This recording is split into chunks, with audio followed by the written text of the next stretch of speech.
Alright, giddy, hi, and welcome again. Okay, so I just tried something. I put the old bridge back on, and I couldn't believe it, but it actually, the action is right where I want it. It actually fit.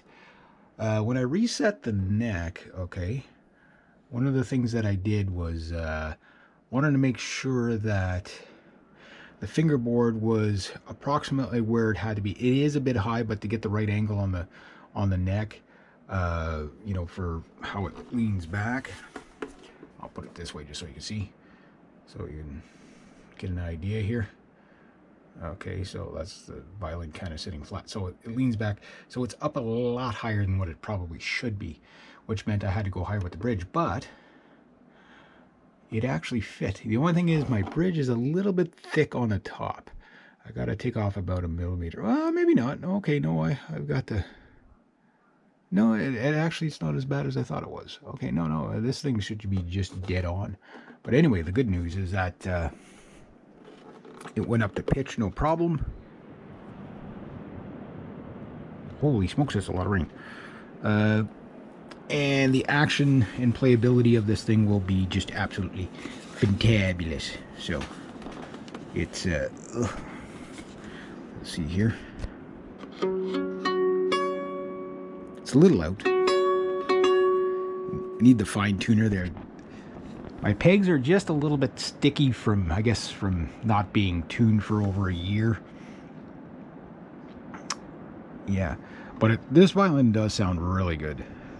And my bad playing notwithstanding, but I haven't played a lot in the past year and a half. I just haven't been putting the time in, so it's kind of like starting over again. So I'm going to try to compose a couple of pieces before this thing breaks into pieces again, and pray it doesn't.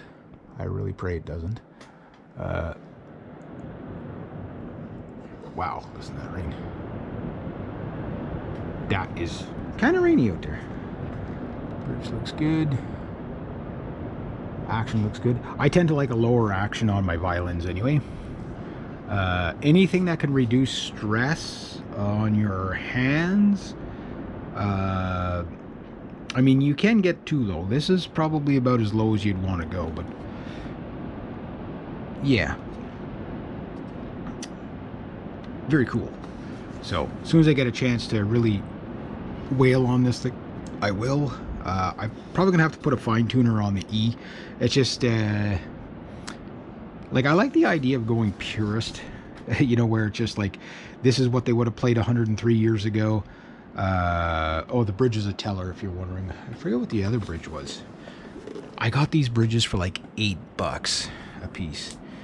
And this one is, I can't, even with my glasses on, I can't quite make out what it says. So these ones I think were French.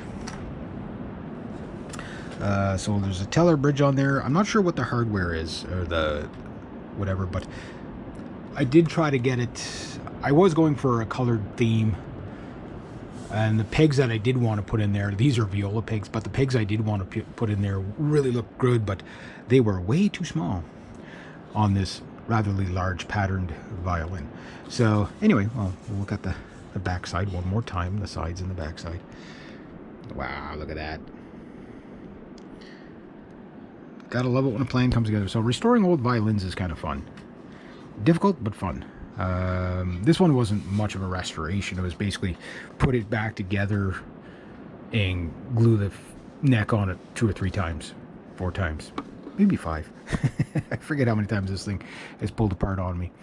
But hopefully it will hold indefinite.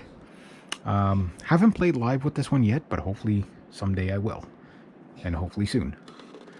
But I got to practice up a lot before I do that. All right, anyway, there we go. So the bridge is back on. The action is set.